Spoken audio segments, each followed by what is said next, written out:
Thank you for joining me, Ayla. How are you? I'm good. How are you? Good. I wanted to talk. Last time we spoke about present fatherhood. I know your husband was taking some time off of work. How has that been? It's been good. He actually ended up going back to work for the winter. He was offered a job logging, so we decided that was probably a good idea. Take the work when we can get it. And yeah, so he's probably got another month left, and then hopefully we can go back to just being a family again and doing some more odd jobs and working online. I didn't know he was a Sorry, logger. he has been off and on, yes, for most of since I think around the time we got engaged. He's been logging off and on.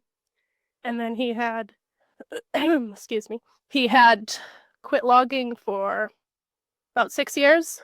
And he was a RV service tech for a while and then off for a few months and then back to logging for a little while.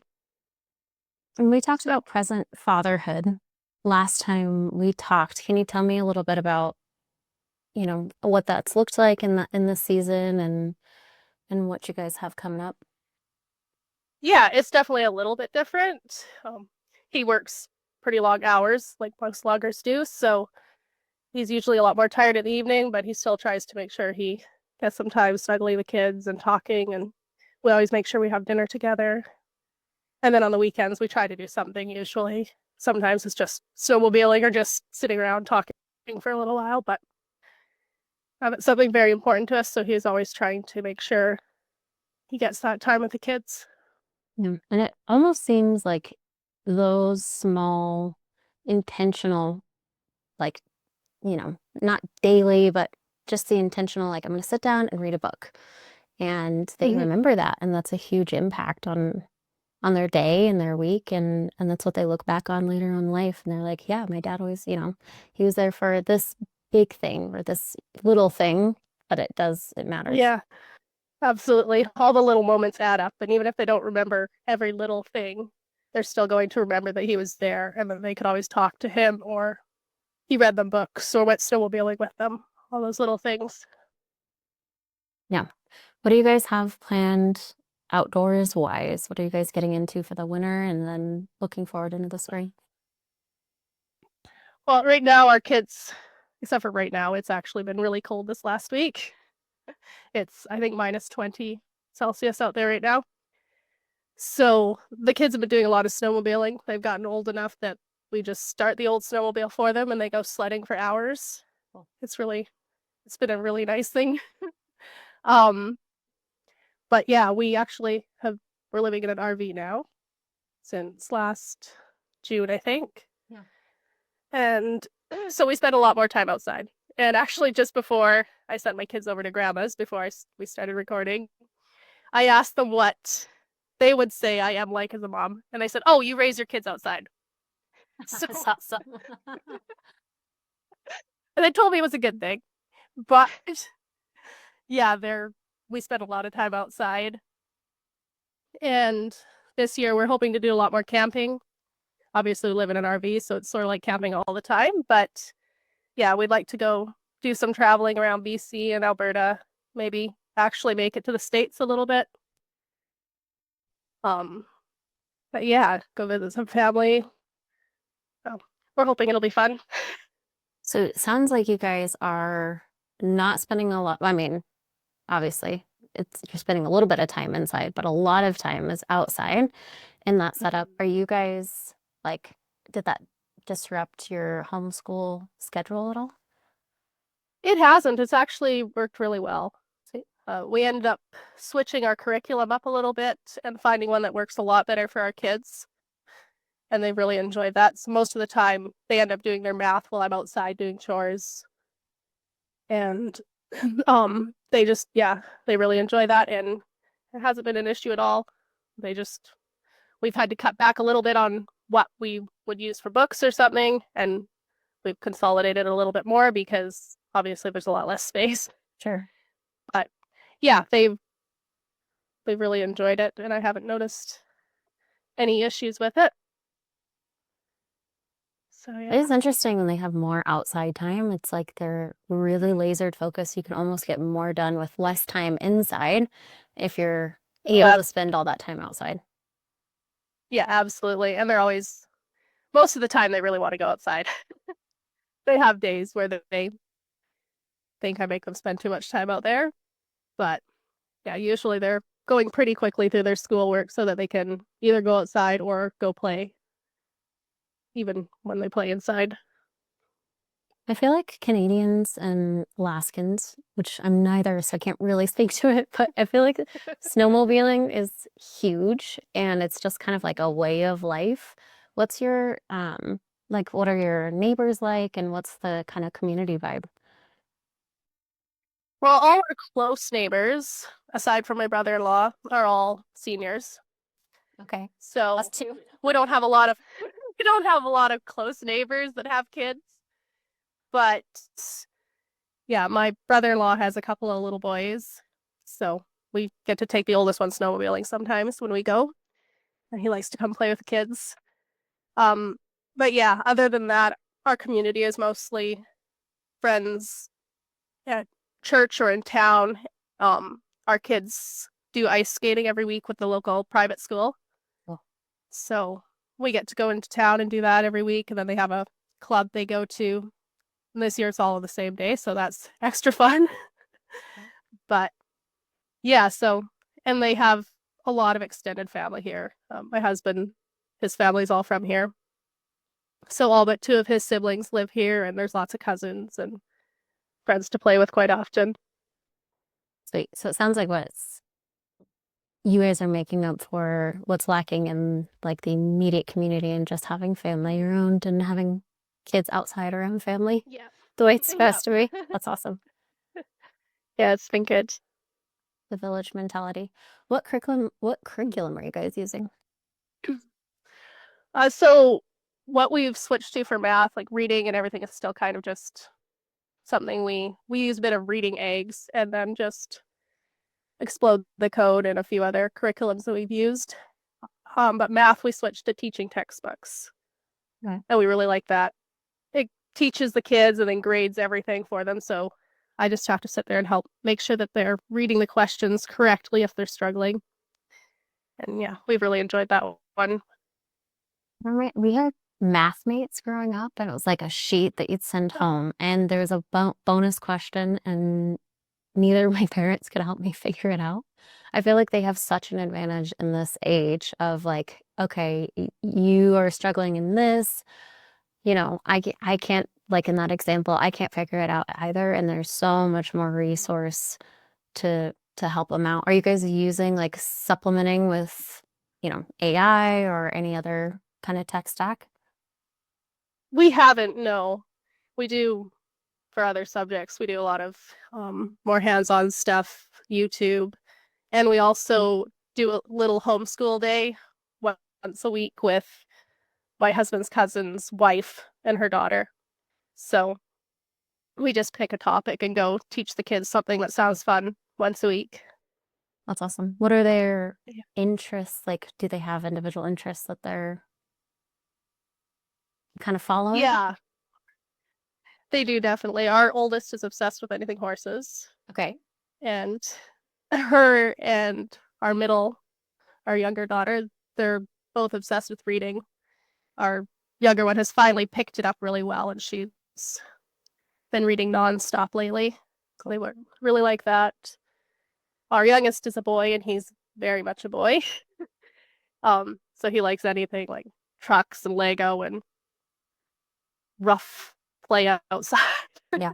Rough and tumble. They made some slingshots the other day out of bark, and we're tossing golf balls around. So that was a lot of fun. That's so cool. But yeah, I love the ability to go deeper in that subject matter. Like if you really love planes, get your pilot license. If you really love exactly. horses, study under a veterinarian. Like you have the freedom in your Yeah, day. Like, probably not yeah, right now, but grow into that. yeah, for sure.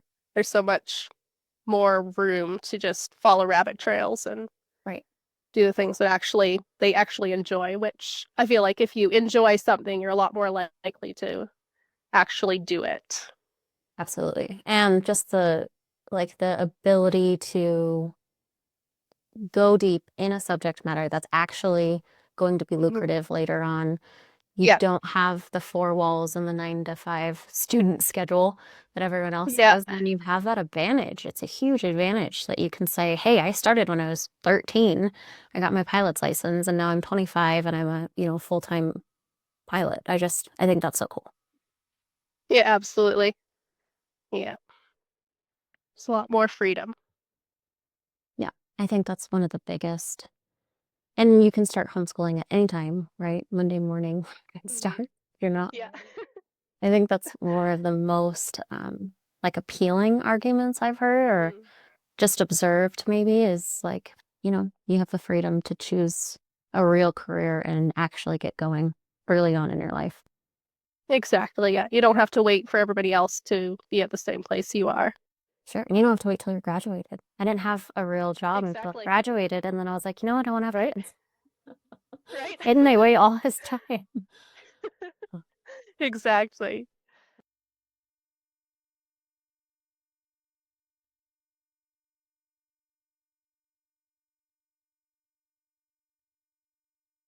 Stationary at the moment. Just Okay. still have chickens and horses and sheep to take care of.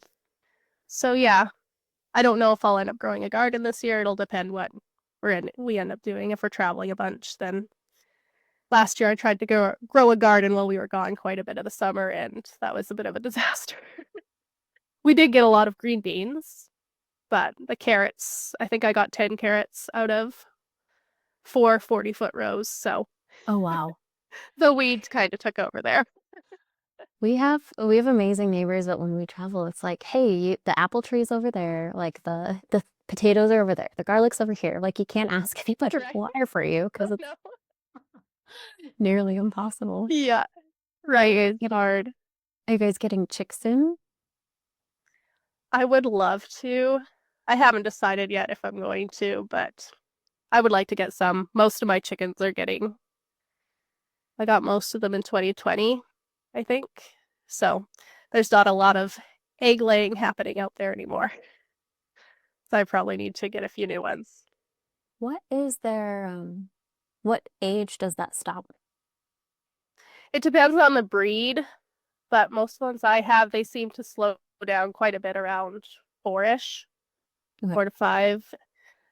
I've heard of chickens, I think some of them can live to like 10, but I think 6 is pretty old for a chicken for most of them.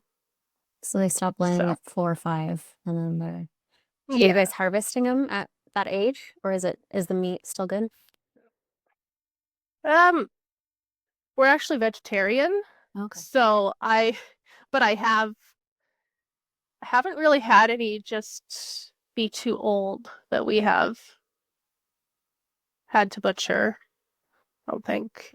Most of ours have just been old or something's been wrong with them, and I ended up needing to deal with them there. But I do have friends who'll take them. I have heard the older they are, the tougher they are. Yeah. So yeah, And then on the like RV traveling around, spending time outside, do you guys have family nearby to help take care of the animals? we do. Yes. So we live on 37 acres with my in-laws and two of my brothers-in-law. One of them is married and has a family, so we all have our own little places. And yeah, so when we leave, we've always got somebody. Most of the time, there's almost always somebody here to deal with animals and work in the garden or something. So Awesome. yeah, I would love to have a it's very horse. helpful. Yes. I would Yeah, hate ours to have to stick around all the time though and never travel. So you guys have the right. best of both worlds. Exactly. Yeah. I've always wanted a milk cow or some dairy goats or something, Mm. but also that's a little bit more intense. I haven't gotten there because then you really can't leave. Right.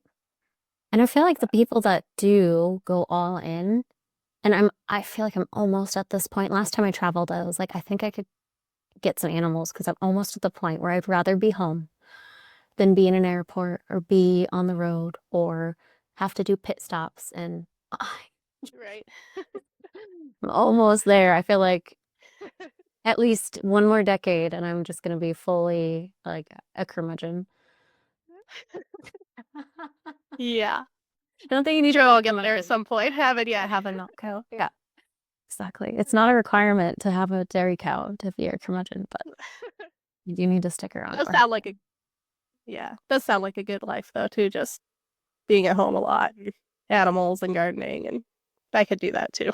yeah. I looked in because my family, my grandma came and, kind of did canning and just helped harvest around harvest time. And she sat down and she's like, so, I wanted to go over our family history. She's like, so your great grandma's grandfather came to where we live, Colorado, in a covered wagon. I was like, what? You've never told me that? Nice. That's so cool. So I have That's really this cool.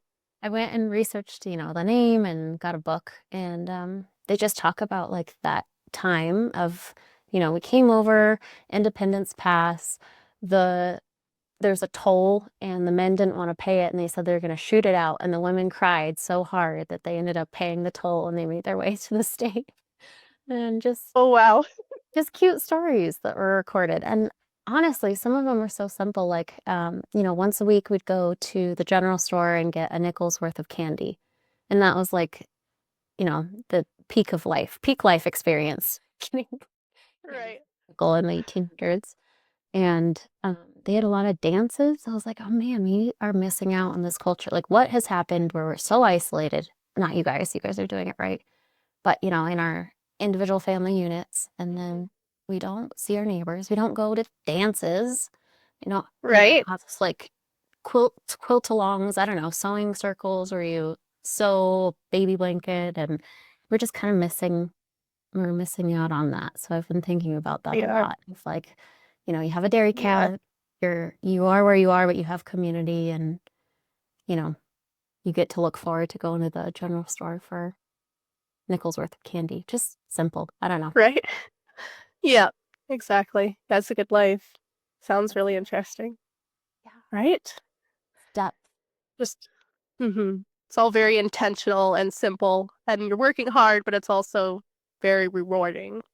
You're not I feel like it's a lot more fulfilling when you're not doing it for somebody else. Yeah, for sure. How much are you guys devoting to the animals? Like, what's that average hours per week? It's not as much right now. We One thing that really helped this year is I finally, after like 6 years of dealing with horses here, I finally got a frost-free water system, so I don't have to carry 8 to 10 buckets every single day for horses, which is really nice. So I'm out there. I usually go out usually before the kids get up or like right after when they start school. I think it takes me on an average day probably about 20 minutes total. It's pretty short right now since we feed brown bales, so there's not daily feeding other than I feed our horse extra because he's really old. So he needs a little bit extra care every day. And yeah, but there's not that much that needs to happen this time of year. Obviously, if I'm cleaning a chicken coop or something, that's a lot more work. But most of the time, I'd say probably 20, 30 minutes every day and we're done. I mean, that sounds reasonable. How did you learn Mm-hmm. equestrian care? How did that come about in your life? Well, I've always loved horses. And when I was 12, I started saving for my first horse. And I got my first one, I think I was almost 15. And then, yeah, we had horses until my oldest was, I think, around a year when I finally ended up selling the horse I had then. Because he lived about 15 minutes away from us, but I never ever had time to get over there. So Yeah. I ended up selling him. And then, yeah, so I read a lot when I was a kid and just read everything I could. And I feel like I've forgotten a lot more than I used to know. But yeah, they've always just been something that I've loved. And so when the kids were little, I found somebody was giving away an older one. He was around 25 then, but figured that would be perfect for the kids while they were learning. And yeah, they're definitely ready for something a little more, with a little bit more get up and go now. But Sure. maybe one of these days once we're done traveling. And yeah. Do you guys have a preference of, like from Mustang to, nearing retirement? Like, where is your gauge for buying a new horse? How much training has already gone into that new horse? What's your ideal? I think for me at this point, I've never actually trained one. I've always wanted to. But with the amount of time I have right now, if we were going to get another one, I would definitely be going for something like 15-ish, something that's had a lot of hours put on it and is nice and calm and safe for kids. Because at this point, anything that I am riding, I would want my kids to be able to be around and ride something I can trust them with. Absolutely. Do you have a source? Like, do you have a place that you'd like to go or? I don't at this point know. No. I mean, if for any information, my sister-in-law is very knowledgeable. She knows way more about horses than I ever have, but she's also been riding since she was 3 or 4. I don't know, but basically her entire life. So yeah, I'm sure she'd have lots of good places to look. Sure. Yeah, you already have that family support and built in. Mhm.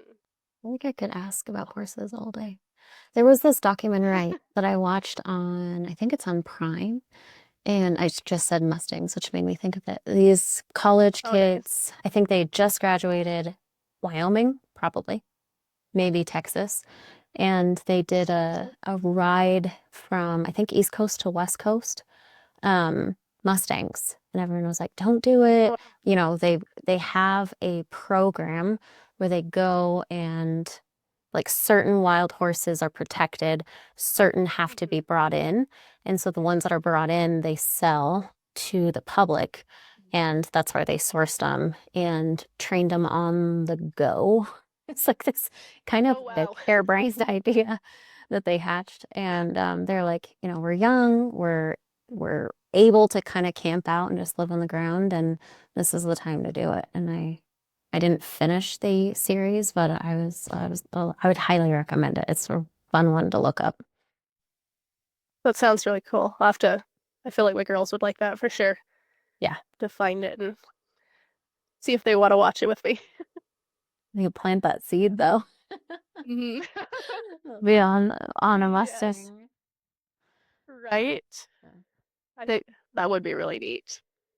Yeah, it's just cool. I mean, I remember Mhm. my, so, we've been here in the state, but my great grandparents were cattle ranchers in the Western Slope, and my grandma would take me to go see the wild horses. I don't remember it, I was too young, but they do have, I think, still the Western Rocky Mountains wild horses that will run through, and it's just so magical. They were That is really here, cool. right, in Yeah. North America, and then they were eradicated somehow, and then the Spaniards brought them back. Hmm. Yeah, Mm, there are some still in BC too. cool. And I say a few years ago, but it was probably quite a while ago. Our kids were little. But my husband and his brother went down and photographed them for a little while, took some video and pictures and stuff. I think they were there for a weekend or something. And yeah, it was really cool to see all the pictures they got. And I've seen them, I think, once from the highway when we were driving through there. I just happened to see them up on one of the hills. So it's really cool to see. Beautiful. We see deer Mhm. and um, not antelope, it's the North American antelope, the pronghorn on our Yeah. drives, and elk herds. Nice. Hmm. Which I think if I lived somewhere else, that would be the coolest thing ever. And Right. we're like, oh, there's, 40 head over that. How many did? Right. Yeah. So every time we drive. But seeing the wild Yeah. Yeah. horses from the highway, it's got to be ordinary for somebody, but I can't imagine it to not just be cool. Right. I think so. Yeah. Yeah. Because where I grew up, there's almost no animals. I remember seeing an elk once when I was a kid. And then here, like, they're everywhere. It's elk and deer just nonstop. So my kids always think it's funny when my parents come to visit. They're like, "Oh, there's a deer in the yard." Like it's like, yeah, Every day. that's pretty normal. We have turkeys right now. I'm looking out and there's probably Cool. 25 turkeys just walking around. Nice. That's cool. Yeah. Yeah, the only wild turkeys we have around here are ones that people have accidentally released. So Are they I fried have turkeys? seen those, Like, are they but big fatties? yeah, just sometimes they just walk around. I've heard that there's actual ones that are actually wild, wild. Usually they're just ones that get free and they walk around for a while and then something gets them because obviously they're not meant to be out there. But yeah, How do you guys do chicken protection? actually, the only thing we have ever had get a chicken was one of the dogs. Oh, So mine are completely free range, but I think it's just because there's so much going on all the time yeah. and they stay relatively close to the chicken coop. And we've always had dogs around. Yeah, we haven't actually had any issues. We did have a coyote actually once. I forgot about that. Hmm. We did have a coyote try to get one, but my in-laws were outside and chased it off and Nice. must have scared it good because it didn't come back. That's all you need is some Yeah. in-laws. Yep. I They could get already kicked out. watch and actually my Yeah. grandbabies live here and you will not be showing up here again. That is scary. Yes. Yeah. If they were chasing me screaming, I might run too. Kidding. I well, I really appreciate your take and I know you're not like, doing anything to be inspirational, but I really love what you guys do about the present fatherhood that we talked about and, just having a cool approach to motherhood and being outside. And I know we talked about last time like that early motherhood transition. And it does get easier, but having those hard days and just getting sunlight, and you got me started on ashwagandha, and now I take that as a Oh, good. supplement. And That's awesome. I yeah, glad it helped. I love it so much. So It's really good yeah, stuff. and I appreciate your time and just inspiration. You have a sweet life and a cool way of going about it. So thank you. Thank you. Glad you. Yeah. It's some days it definitely is not as great as I feel like it looks, but yeah, every day is.